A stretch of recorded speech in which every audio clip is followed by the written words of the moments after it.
La dama rubia. El brillante azul. La noche del 27 de marzo, en el pequeño chalet de la avenida Henry Martin, número 24, que su hermano le había legado 6 meses antes, el anciano general barón de Hautrek, embajador en Berlín durante el Segundo Imperio, dormía en un cómodo sillón, mientras su dama de compañía le leía, y Sir August le calentaba la cama y preparaba la mariposa de aceite. Señorita Antoinette, mi tarea ha terminado, me voy. Muy bien, Sir August.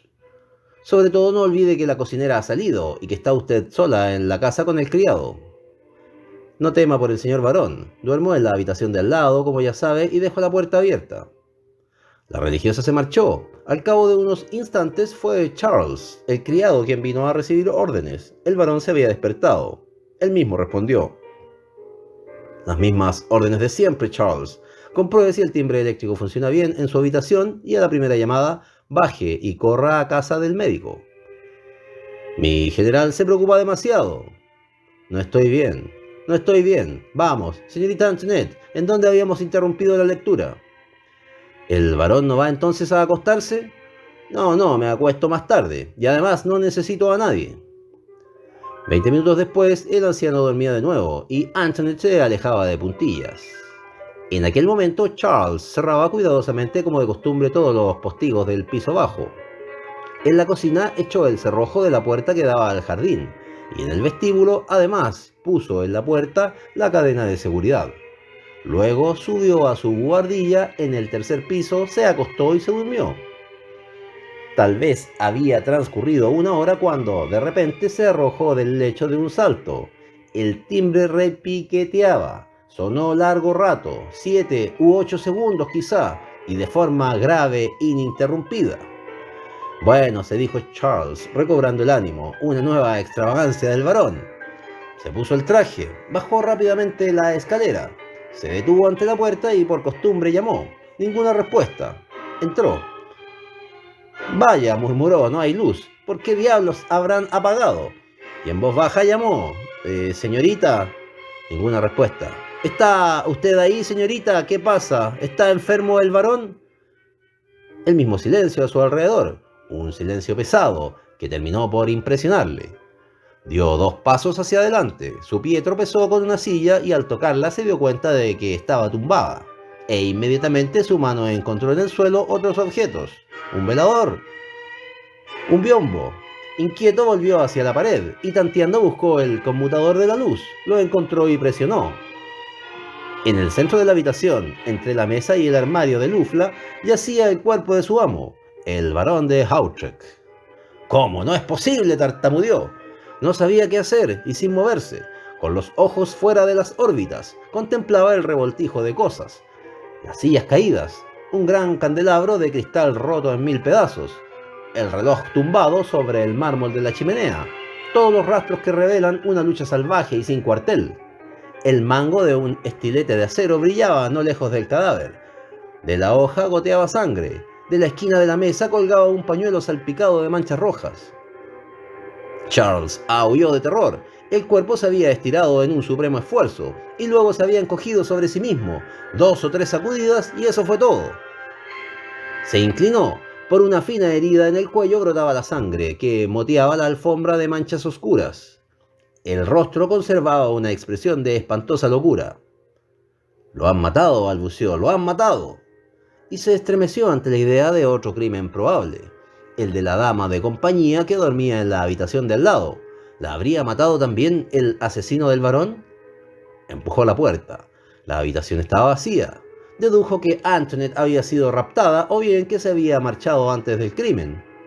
Volvió al dormitorio del varón y sus ojos, al tropezar con el escritorio, observaron que el mueble no había sido forzado. Además vio sobre la mesa, cerca del manojo de llaves y de la cartera, que el varón dejaba allí todas las noches un puñado de luises de oro. Charles cogió la cartera y la registró. Uno de sus compartimentos contenía billetes de banco. Los contó. Eran 13 billetes de 100 francos. Aquello fue más fuerte que él, instintivamente, mecánicamente, sin que su pensamiento participase en el ademán de la mano, cogió los 13 billetes, los escondió en su chaqueta, bajó corriendo la escalera, descorrió el cerrojo, quitó la cadena, volvió a cerrar la puerta y huyó por el jardín. Charles era un hombre honrado. No había hecho más que atravesar la verja cuando, azotado por el viento y refrescado el rostro por la lluvia, se detuvo. El acto cometido se le apareció en toda su crudeza y de pronto experimentó un tremendo horror. Pasó un coche, le gritó al cochero: «Compañero, vaya deprisa al puesto de policía y traiga al comisario. Al galope, han matado a un hombre». El cochero fustigó al caballo, pero cuando Charles quiso entrar, no pudo. Él mismo había cerrado la verja y ésta no se abría por fuera. Se paseó, pues, a lo largo de los jardines que hacen de la avenida por la parte de la Muette, una agradable calzada de arbustos verdes bien podados. Por fin, tras una hora de espera, pudo contarle al comisario los detalles del crimen y depositar en sus manos los 13 billetes. Durante ese tiempo se buscó un cerrajero, el cual, con mucho trabajo, logró forzar la verja del jardín y la puerta principal. El comisario subió e inmediatamente, al primer golpe de vista, dijo al criado: «¿No me había comunicado usted que la habitación se hallaba en el más completo desorden?». Se volvió. Charles parecía clavado en el umbral, hipnotizado. Todos los muebles ocupaban ahora el lugar acostumbrado. El velador se hallaba entre las dos ventanas, las sillas derechas, y el reloj en medio de la chimenea. Los restos del candelabro habían desaparecido. Tartamudeando de estupor, dijo: «El cadáver, el señor varón». «Es verdad», exclamó el comisario. «¿En dónde se encuentra la víctima?». Avanzó hacia el lecho. Bajo una gran manta que él separó, reposaba el general barón de Hautrec, antiguo embajador de Francia en Berlín. Llevaba puesta su guerrera militar, adornada con la cruz de honor. El rostro permanecía tranquilo, los ojos cerrados. El criado balbuceó: «¿Alguien ha estado aquí?». «¿Y por dónde ha entrado?». «No lo sé, pero alguien ha estado aquí durante mi ausencia. Escuche». Había allí en el suelo un puñal de acero muy delgado y sobre la mesa un pañuelo con sangre. Ahora no hay nada, se lo han llevado y lo han arreglado. ¿Pero quién? ¿El asesino? Hemos encontrado todas las puertas cerradas, lo cual quiere decir que se quedó en el chalet. Entonces tiene que estar aún aquí, puesto que usted no abandonó la acera». El criado reflexionó y dijo lentamente: en efecto, y no me alejé de la verja. Sin embargo, veamos, ¿cuál fue la última persona que vio usted junto al varón? La señorita Antoinette, su dama de compañía. ¿Y qué ha sido de ella? Según mi opinión, puesto que su cama no está deshecha, debió aprovecharse de la ausencia de Sor Auguste para salir también. Eso solo me extraña a medias, pues es joven, bonita. ¿Y cómo pudo salir? Por la puerta. Usted echó el cerrojo y puso la cadena. Pero ya tarde, para entonces ya debía estar fuera del chalet. ¿Y el crimen se cometería después de su partida? Naturalmente. Se registró la casa de arriba abajo, tanto en las buhardillas como en los sótanos. El asesino había huido. ¿Cómo? ¿En qué momento? ¿Fue él o un cómplice el que creyó oportuno regresar a la escena del crimen para hacer desaparecer todo lo que pudiera comprometerlo? Tales eran las preguntas que se hacía a la policía. A las 7 llegó el forense. A las 8 el jefe de la Suret. Luego le tocó el turno al procurador de la República y al juez de instrucción. Y el chalet se encontró repleto de policías, inspectores, periodistas, el sobrino del barón de Hautrec y otros miembros de la familia.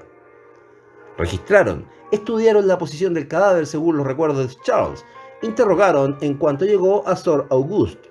No descubrieron nada. Todo lo más fue el asombro de Sor Auguste por la desaparición de Antoinette Bréhat. Hacía 12 días que había contratado a la joven, en vista de sus excelentes recomendaciones, y se negaba a creer que hubiese podido abandonar al enfermo que se le había confiado para marcharse sola durante la noche. Además, en tal caso, apoyó el juez de instrucción, ya habría regresado. Volvemos pues al mismo punto: ¿qué ha sido de ella? Para mí fue raptada por el asesino, insinuó el criado. La hipótesis era aceptable y concordaba con ciertos detalles. El jefe de la Suret dijo: «¿Raptada? Palabra que eso no es inverosímil». «No solamente inverosímil», respondió una voz, «sino en absoluta oposición con los hechos, con los resultados de la investigación, en suma con la misma evidencia». La voz era ruda, el acento brusco, y nadie se sorprendió cuando se reconoció a Ganimard. Solamente a él, además, se le podía perdonar esa forma tan poco caballeresca de expresarse. «Vaya, es usted Ganimard», exclamó el señor Dudois. «No le había visto. Estoy aquí desde las 2. Se toma pues interés por algo que no es el billete 514 serie 23, ni el caso de la calle Clapeyron, ni la dama rubia, ni Arsenio Lupin, ¿eh?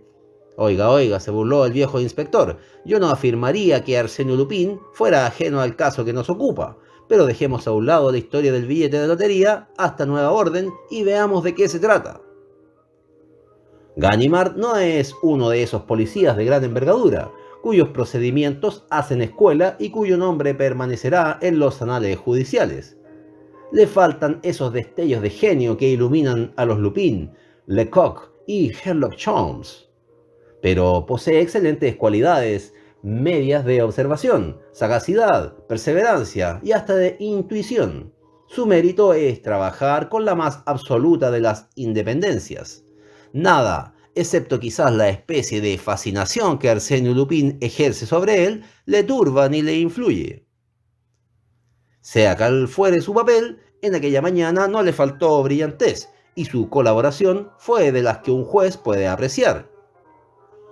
«Antes que nada», comenzó, «pediré al señor Charles que me precise bien este punto. ¿Todos los objetos que vio la primera vez caídos o fuera de lugar estaban cuando volvió por segunda vez exactamente en sus respectivos sitios?» «Exactamente». «Es pues evidente que solo pudieron volver a su sitio de la mano de una persona a la que le era familiar el lugar de cada uno de ellos».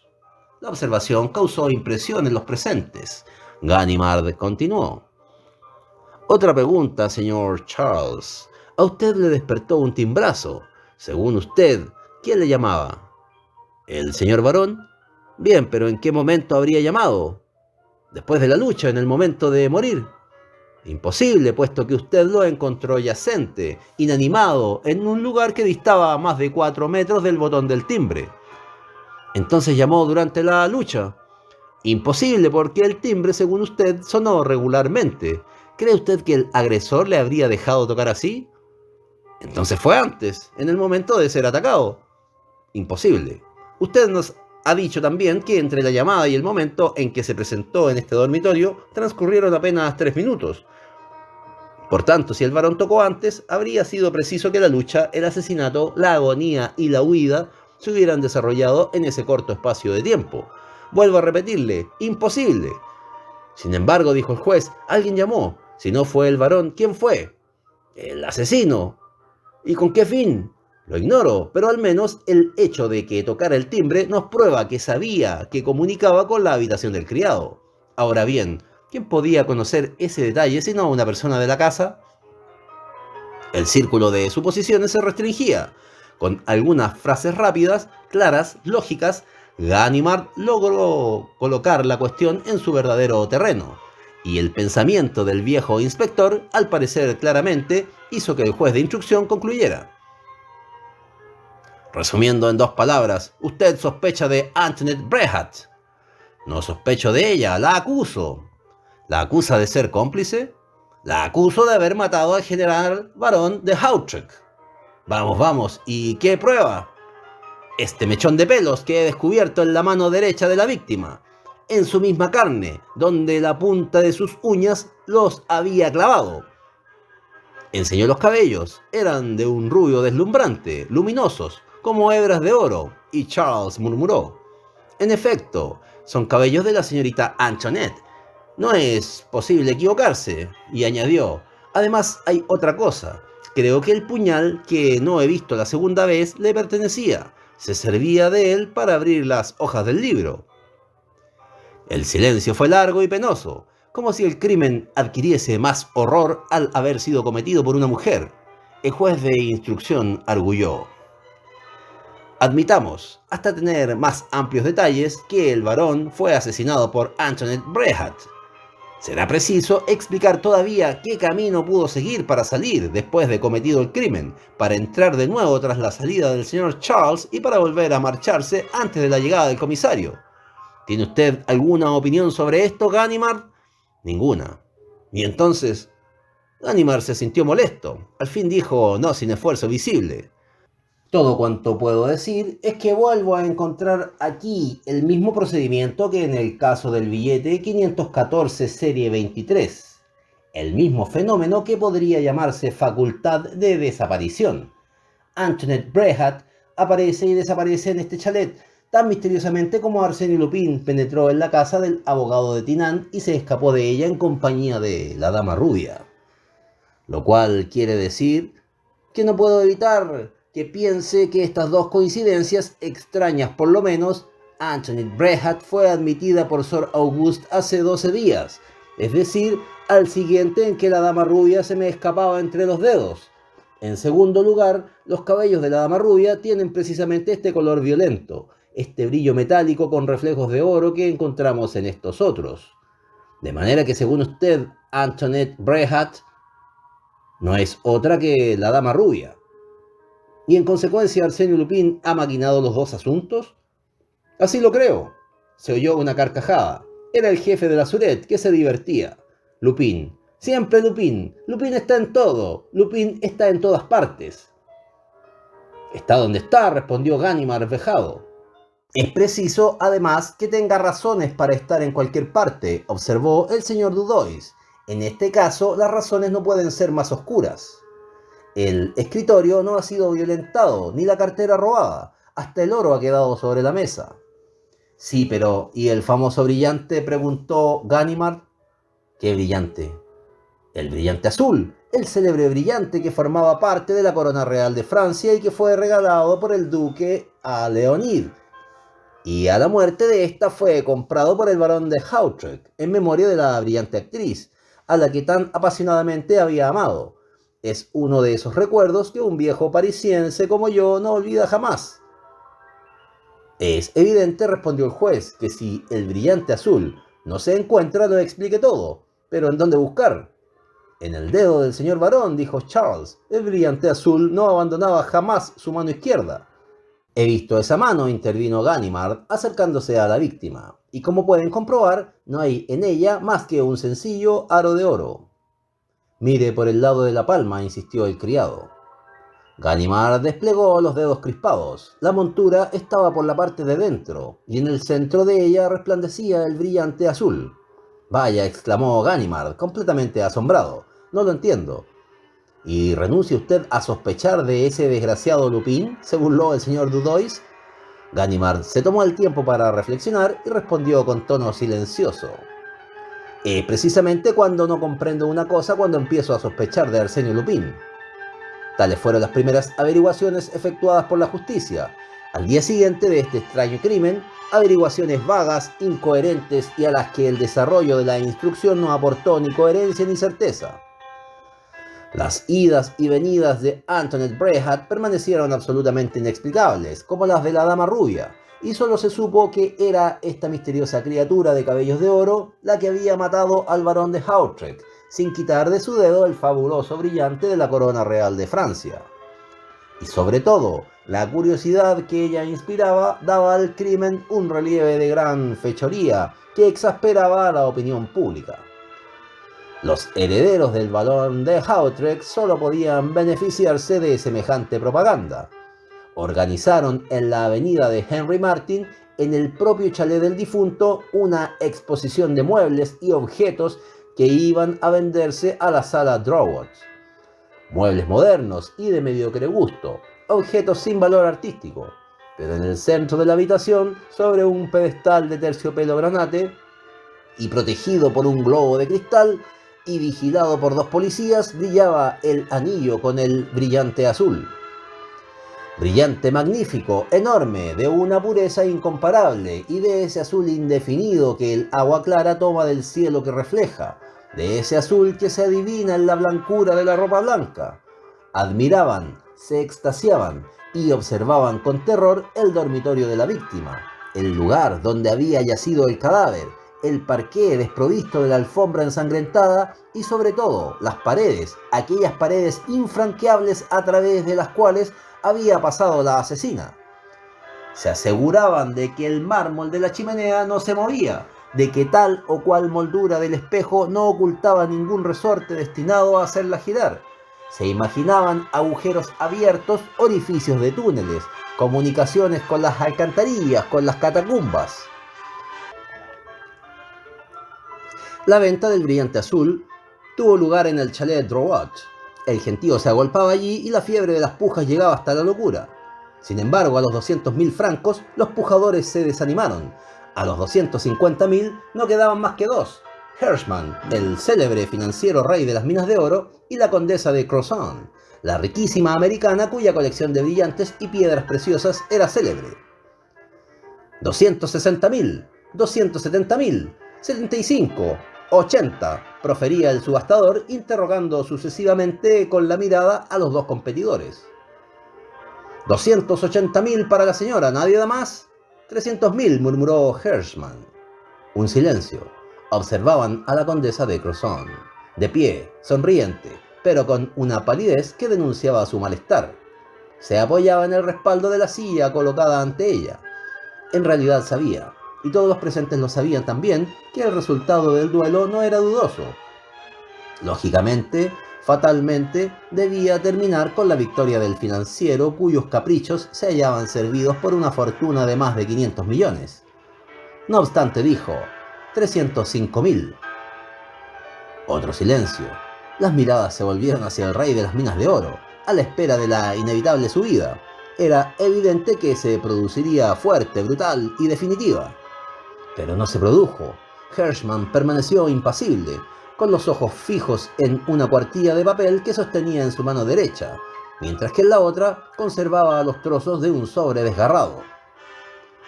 Hirschman no abrió la boca. Un último silencio y el martillo cayó.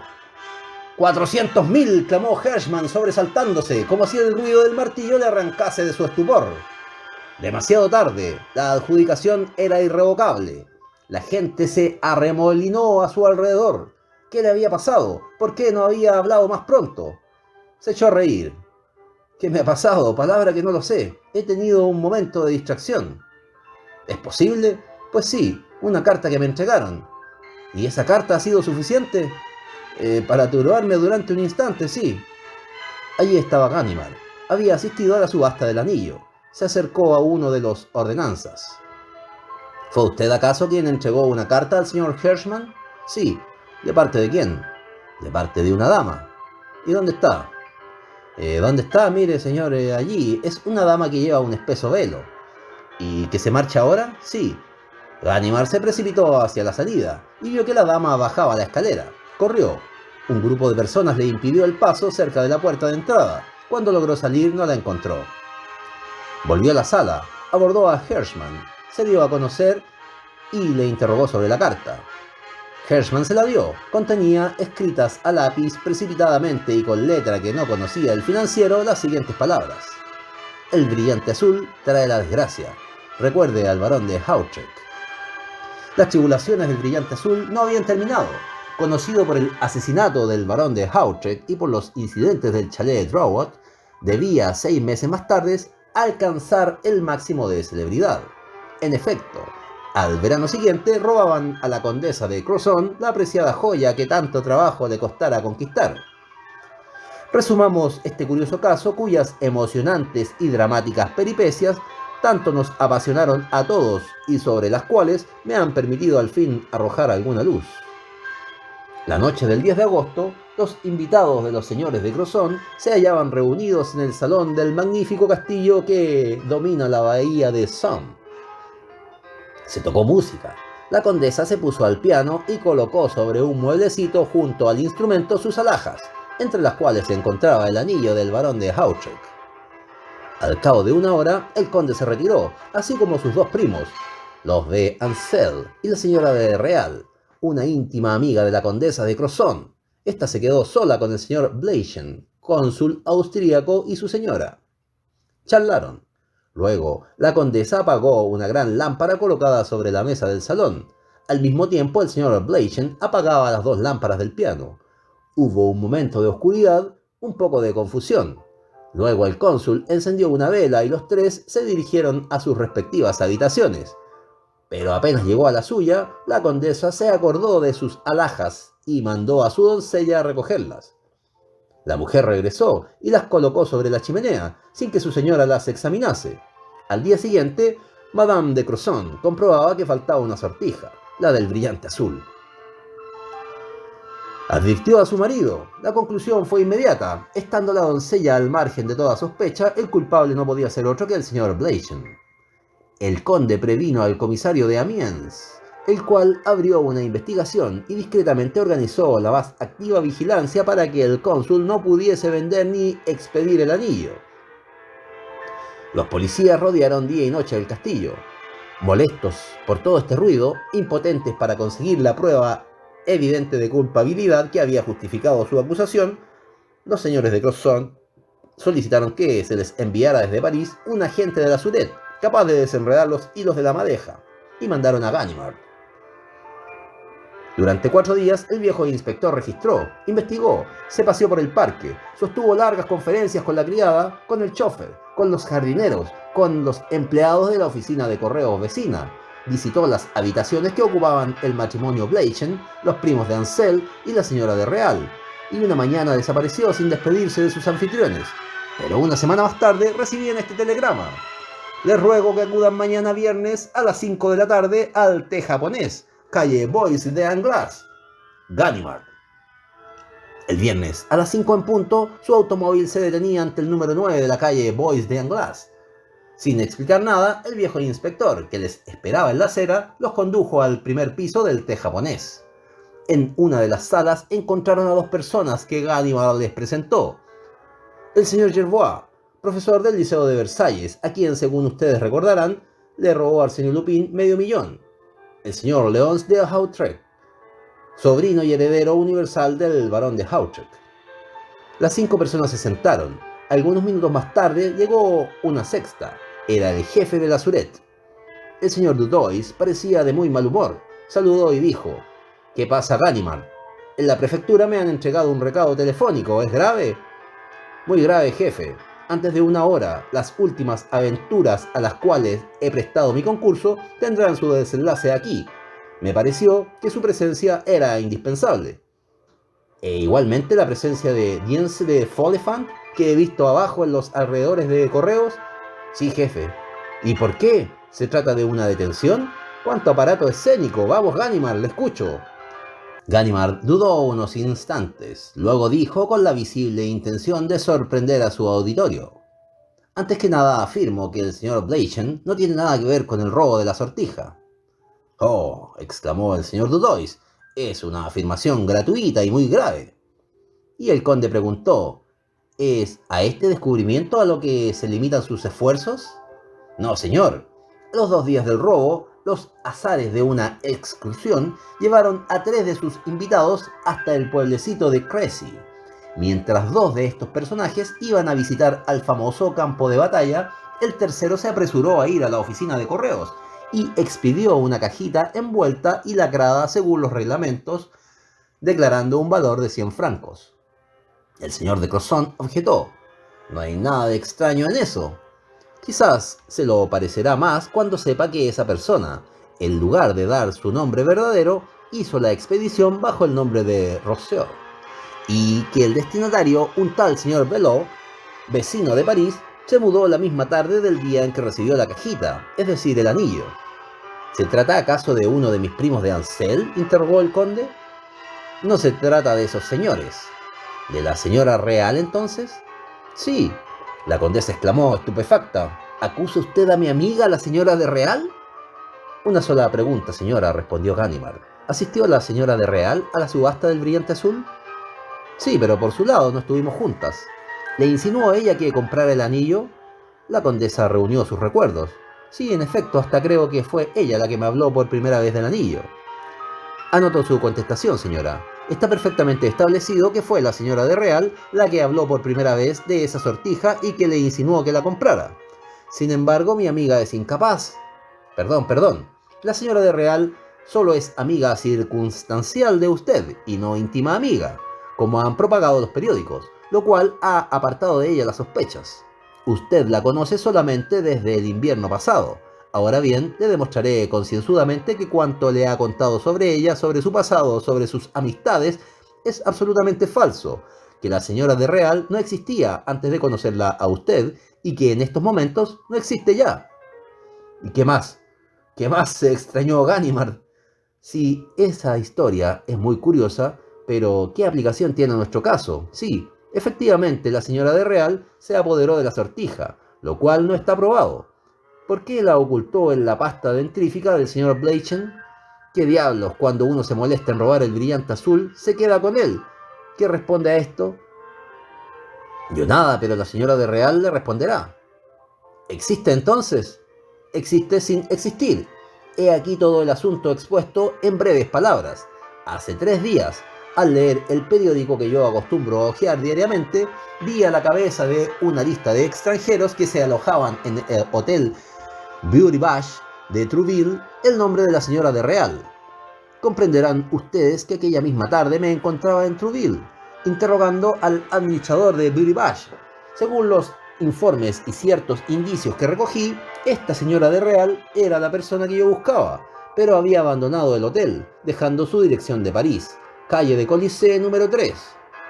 Anteayer me presenté en dicha dirección y me enteré de que no existía la tal señora de Real, sino simplemente una mujer apellidada Real, que vivía en el segundo piso y que ejercía el oficio de corredor de brillantes, ausentándose frecuentemente.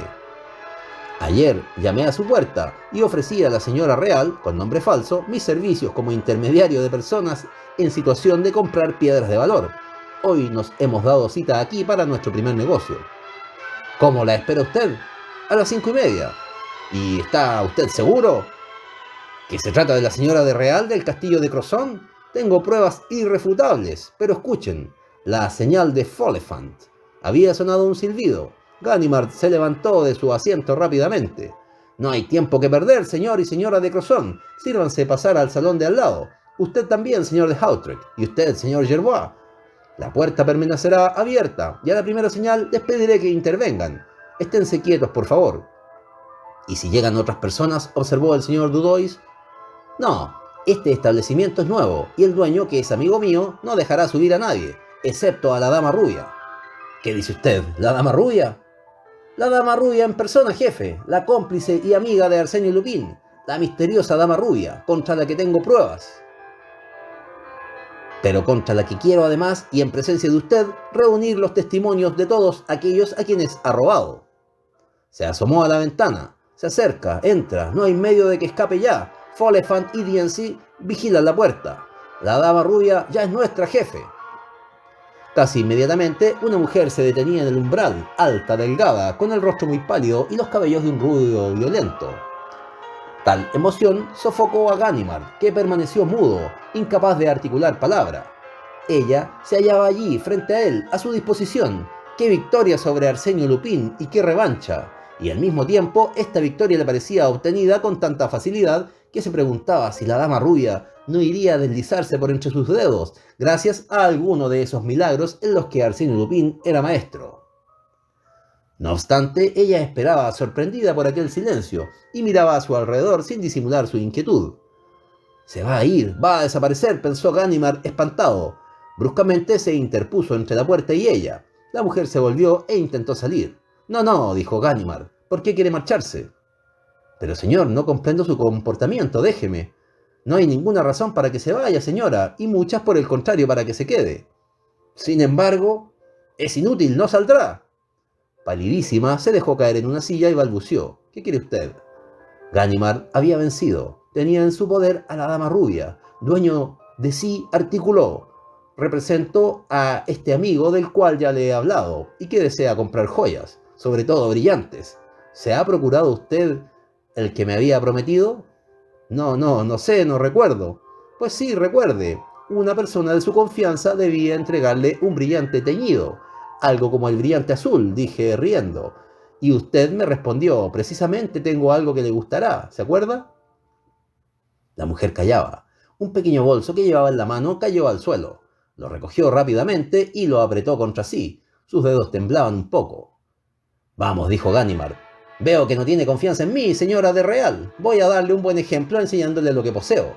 Sacó de la cartera un papel que desplegó y le tendió un mechón de cabellos.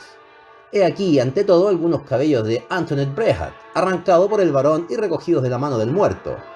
He visitado a la señorita Gerbois y reconoció sin lugar a dudas el color de los cabellos de la dama rubia, el mismo color que los de usted, exactamente el mismo color. La señora real observaba con aire estúpido y como si de verdad no entendiese el sentido de sus palabras. Ganimard continuó. Y ahora, he aquí 2 frascos de esencia sin etiqueta, es cierto, y vacíos, pero impregnados aún lo suficiente de su olor para que la señorita Gerbois haya podido reconocer esta misma mañana el perfume de esa dama rubia, que fue su compañera de viaje durante 2 semanas. Ahora bien, uno de los frascos procede de la habitación que la señora de Real ocupaba en el castillo de Crozon, y el otro de la habitación que ocupaba usted en el hotel Beaubrage. ¿Qué dice usted? ¿La dama rubia? ¿El castillo de Crozon? Sin responder, el inspector alineó sobre la mesa 4 hojas de papel. Por último, he aquí, en estas 4 hojas de papel, un modelo de la escritura de Antoinette Bréhat, otro de la dama que escribió al barón Herschmann cuando la subasta del brillante azul, otro de la señora de Real cuando se alojaba en Crozon, y el cuarto de usted misma, señora. Se trata de su nombre y dirección, dados por usted al portero del hotel Beaubrage de Trouville. Compare las 4 escrituras, son idénticas. Está usted loco, señor, está usted loco. ¿Qué significa todo esto? Significa, señora, exclamó Ganimard con gran prosopopeya, que la dama rubia, amiga y cómplice de Arsène Lupin, no es otra que usted. Empujó la puerta del salón vecino, se lanzó contra el señor Gerbois, lo agarró por los hombros y lo llevó a presencia de la señora Real. Señor Gerbois, ¿reconoce usted a la persona que raptó a su hija y que vio en casa del abogado de Tinan? No. Hubo como una conmoción, cuyo choque recibieron todos. Ganimard se tambaleó. He reflexionado bien, la señora es rubia como la dama rubia, pálida como ella, pero no se le parece en nada. No puede creer, tal error es inadmisible. Señor de Hautrec, ¿reconoce usted a Antoinette Bréhat? Vi a Antoinette Bréhat en casa de mi tío, esta señora no es ella. Y la señora tampoco es la señora de Real, afirmó el conde de Crozon. Fue el golpe de gracia. Ganimard quedó aturdido y no habló más, con la cabeza baja y la mirada huidiza. De todas sus especulaciones no quedaba nada. El edificio se desmoronaba. El señor Dudois se levantó. Usted nos perdonará, señora. Existe una lamentable confusión que le ruego olvide, pero lo que no comprendo bien es su turbación, su extraña actitud de que se encuentra aquí. Señor, tenía miedo. Hay más de 100.000 francos en joyas dentro de este bolso y las maneras de su amigo no eran muy tranquilizadoras. Pero sus continuas ausencias, ¿no lo exige mi oficio? El señor Dudois no pudo responder. Se volvió a su subordinado. Ha tomado usted sus informes con una ligereza deplorable, Ganimard, y hace un instante se ha conducido con la señora de la forma más lamentable y torpe. Ida usted a mi despacho a darme explicaciones de todo esto. La entrevista había terminado y el jefe de la Surete se disponía a partir cuando ocurrió un hecho verdaderamente desconcertante. La señora Real se acercó al inspector y le dijo: «Espero que sea usted el señor Ganimard. ¿Me equivoco?» «No. En ese caso esta carta debe ser para usted. La recibí esta mañana con la dirección que puede usted leer.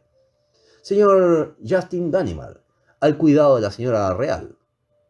Creí que era una broma, puesto que yo no lo conocía a usted bajo ese nombre, pero sin duda este desconocido corresponsal estaba enterado de nuestra cita. Por intuición especial, Ganimard estuvo a punto de coger la carta y destruirla, pero no se atrevió delante de su jefe y desgarró el sobre. La carta contenía estas palabras, que articuló con voz apenas inteligible. Érase una vez una dama rubia, un Lupin y un Ganimard. Ahora bien, el malvado Ganimard quería hacer daño a la preciosa dama rubia, y el bondadoso Lupin no está dispuesto a consentirlo. Así pues, el bondadoso Lupin, deseoso de que la dama rubia entrase a formar parte del círculo amistoso de la condesa de Crozon, le hizo tomar el nombre de la señora de Real, que es el de una honrada comerciante cuyos cabellos son dorados y el rostro pálido. Y el bondadoso Lupin decía: si alguna vez el malvado Ganimard se encuentra sobre la pista de la dama rubia, ¿de cuánta utilidad me será desviarlo hacia la pista de la honorable comerciante? Sabia precaución, y queda sus frutos. Una noticia enviada al periódico que lee el malvado Ganimard un frasco de esencia olvidado voluntariamente por la verdadera dama rubia en el hotel Beaubrage, el nombre y la dirección de la señora Real escritos por la verdadera dama rubia en el registro del hotel y todo listo. ¿Qué dices a eso, Ganimard?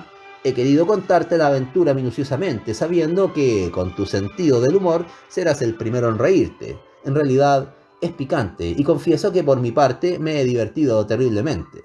Por tanto, gracias a ti, amigo mío, y mis cariñosos saludos al excelente señor Dudois. Arsenio Lupin. Lo sabe todo, gimió Ganimard, que, como es natural, no pensaba en reírse. Sabe cosas que yo no he dicho a nadie. ¿Cómo podía saber que yo le pediría a usted que viniera, jefe? ¿Cómo podía saber? Pataleaba, se arrancaba el cabello, presa de la más trágica desesperación. El señor Dudois tuvo piedad de él. Vamos, Ganimard, consuélese, intentará hacerlo mejor la próxima vez. Y el jefe de la Surette se alejó, acompañado de la señora de Real. Transcurrieron 10 minutos. Ganimard leía una y otra vez la carta de Lupin. En un rincón, el señor y la señora Crozon, el señor de Hautrec y el señor Gerbois hablaban animadamente. Al fin, el conde se adelantó hacia el inspector y le dijo: de todo esto resulta, señor mío, que no hemos avanzado ni un solo paso. Perdón, mi investigación ha establecido que la dama rubia es la heroína indiscutible de estas aventuras y que Lupin la dirige. Es un paso enorme, que no sirve para nada. El problema está aún más oscuro. La dama rubia mata para robar el brillante azul y no lo roba. Roba y es para desembarazarse de él en provecho de otro. No puedo hacer nada, cierto, pero alguien podría tal vez... ¿Qué quiere usted decir? El conde dudaba, pero la condesa tomó la palabra y dijo claramente: existe un hombre, uno solo después de usted, que en mi opinión sería capaz de combatir a Arsenio Lupin y reducirlo a la impotencia. Señor Ganimard, ¿le molestaría que solicitáramos la ayuda a Sherlock Holmes? Se descompuso. Pues no, solo que no comprendo bien. Escuche, todos estos misterios me irritan. Quiero ver claro. El señor Gerbois y el señor de Hautrec están de acuerdo con nosotros en que nos dirijamos al célebre detective inglés.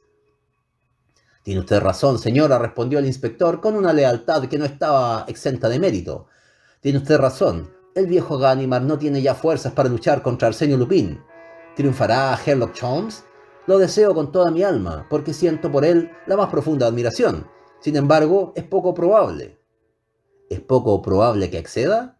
Es lo que yo creo. Considero que un duelo entre Arsenio Lupin y Sherlock Holmes es cosa decidida de antemano. El inglés será batido. En todo caso, ¿puede él contar con usted? Completamente, señora. Mi concurso le está asegurado sin reservas. ¿Conoce usted su dirección? Parker Street 219. Aquella misma tarde, el señor y la señora de Crozon retiraban su denuncia contra el cónsul Bleichen y dirigían una carta colectiva a Sherlock Holmes.